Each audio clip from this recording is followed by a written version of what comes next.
Saudaraku seiman, taubat, istighfar, kembali kepada Allah Subhanahu wa taala sebuah kenikmatan, dan jangan terus lalai mengulang-ulangi dosa yang sudah kita lakukan. Sekali lagi, kita mungkin bisa terjerumus dalam dosa atau pernah terjerumus, namun bukan kita harus selalu berlama-lama dalam dosa tersebut. Segera tinggalkan, karena dia akan mengganggu kualitas ibadah Anda, iman Anda. Anda akan susah sekali untuk khusyuk di saat Anda masih melakukan perbuatan dosa. Dan rugi kalau orang kehilangan kenikmatan ibadah. Sholat tidak khusyuk, padahal sebenarnya lebih nikmat kalau kita khusyuk.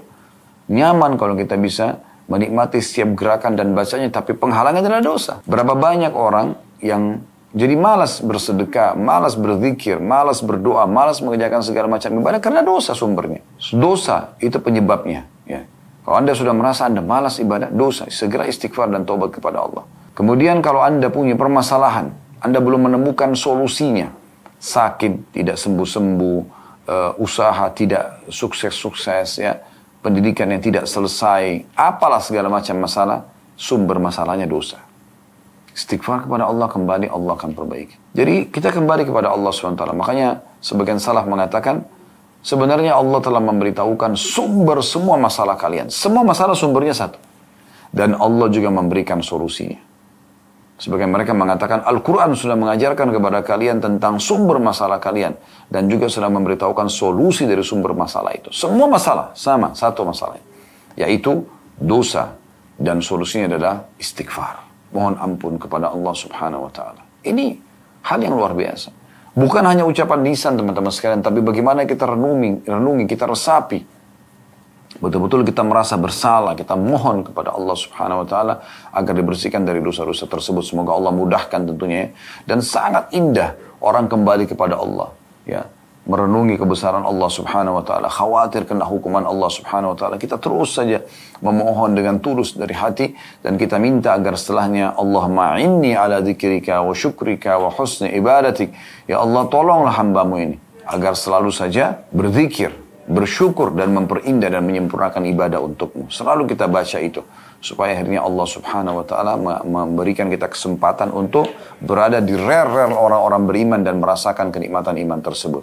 Andai saja para raja-raja tersebut, ya, raja-raja mencintai dunia, orang-orang yang mengejar dunia ini, mengetahui bagaimana nikmatnya ibadah dan keimanan dalam hati kami, maka pasti mereka akan cemburu dan mereka akan membunuh dan membelah dada-dada kami untuk mengambil kenikmatan tersebut.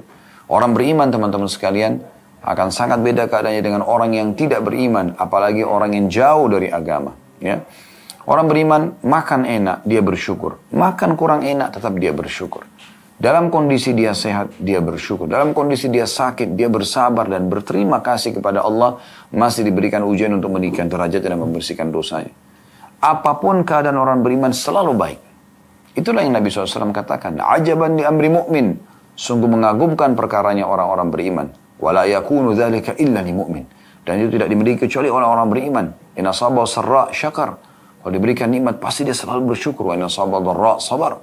Dan kalau diberikan ujian, dia akan bersabar. Atau kama qala Nabi sallallahu alaihi wasallam. Maka ini sebuah karunia yang luar biasa, teman-teman sekalian. Maksimalkan, ya, bonus ini. Segera kembali kepada Sang Pencipta Allah.